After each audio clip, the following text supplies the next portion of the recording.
Gente, vamos conversar hoje sobre a importância de brincar sozinho. Quando a gente fala de brincar, a gente acaba muitas vezes vivendo duas situações meio extremas. Uma é a criança que ela não consegue brincar sozinha muitas vezes. Ela fica o tempo todo chamando alguém, demandando alguém.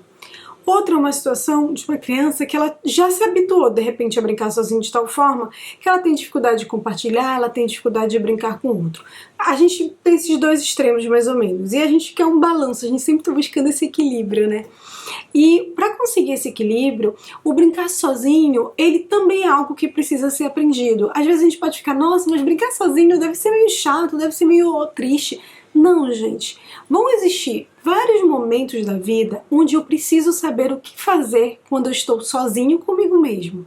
A gente não vai estar. Nós somos seres sociais, mas a gente não vai estar socializando o tempo todo. E é importante também que a gente aprenda quais são nossos gostos, quais são nossos interesses, quais são as coisas que a gente gosta.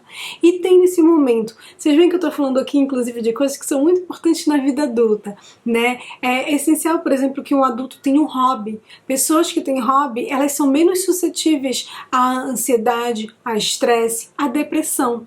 Então, ter um hobby é algo que vai ajudar muito ao longo da vida da pessoa.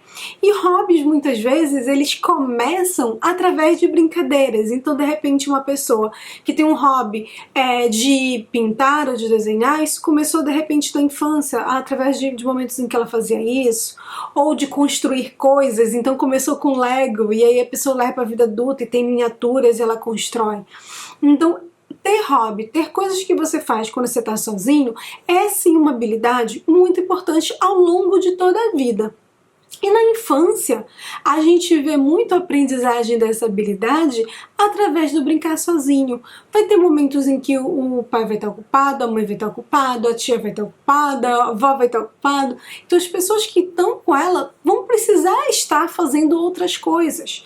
E ela precisa descobrir quais são os interesses dela, quais são as coisas que ela gosta, aprender a se auto-organizar, aprender a organizar seus próprios brinquedos, as suas interações, a construir coisas sozinha e aprender a ter prazer sozinha, a ser feliz sozinha também. São coisas importantes ao longo da vida e que a gente vai aprendendo quando a gente vai de pequenininho, aprendendo a brincar e dizer, nossa, eu consigo fazer algo sem ter outra pessoa junto.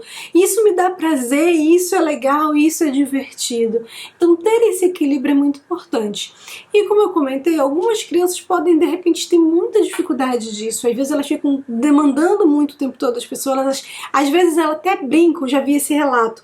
Ele brinca sozinho, mas precisa ficar alguém lá olhando, né? Precisa ficar alguém olhando para a criança brincar. A gente já vê aí uma insegurança e uma dificuldade de brincar sozinho, né? Então, a criança, ela precisa muito do feedback do adulto, porque o adulto é quem vai dizer para ela se o que ela tá fazendo é adequado ou não, se o que tá fazendo é certo ou não. Então é normal, gente, principalmente quem trabalha em escola, que já tem esse contato de escola, sabe do que eu tô falando. Então a criança pega e fica, tia, olha isso, tia, olha o que eu fiz, e tá certo, olha, tia. Então isso é uma coisa que acontece muito. Ela busca o feedback, porque através desse feedback é que muitas vezes ela vai saber se ela tá no caminho certo, se o que ela tá fazendo é apropriado, se o que ela tá fazendo não é apropriado, então isso é normal. Tá? Uma coisa que a gente pode estabelecer quando a gente quer ensinar uma criança a brincar sozinha, que ainda não brinca, é que a gente comece a dar esse feedback cada vez mais espaçado. Então, por exemplo, eu posso estabelecer aquela regrinha do antes e depois, olha.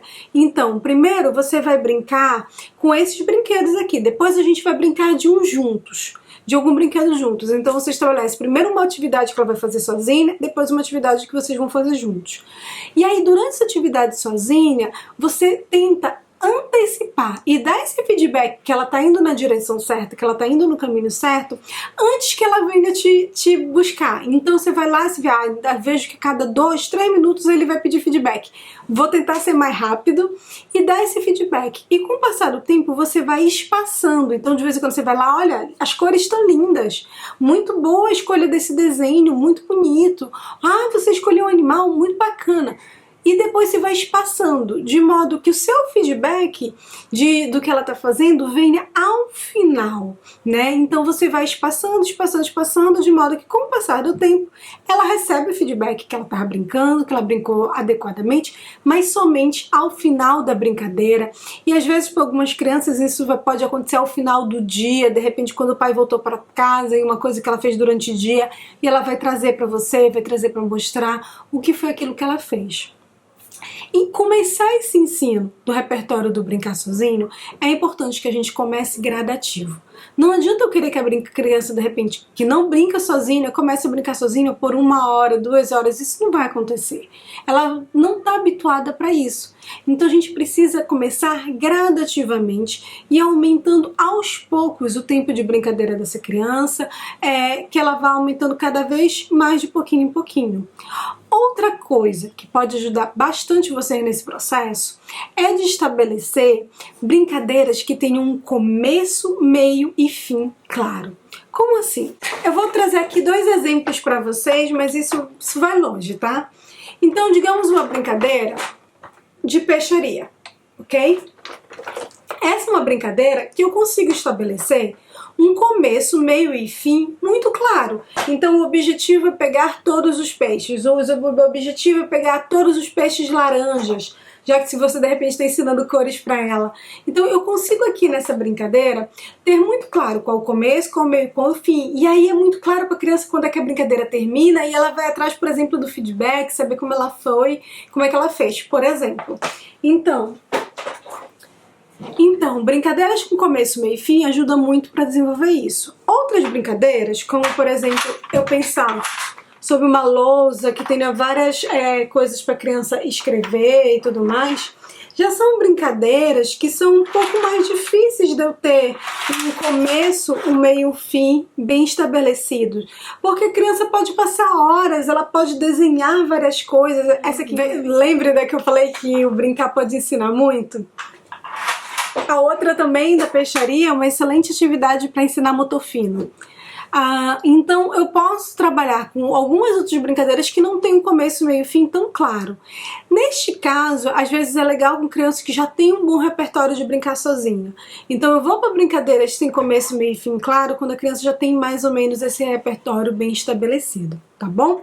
Então pense sobre isso, quais são os brinquedos, vocês podem fazer uma listinha de quais são os brinquedos que de repente vocês podem estabelecer para sua criança brincar sozinho e começar aos poucos ir espaçando, dando esse espaço e ela percebendo que é legal também fazer essa atividade, que é legal também brincar sozinho, que eu posso estar aprendendo muito com isso, e essa é uma aprendizagem que ela vai vir com vocês mostrando para ela que isso é bacana, ok?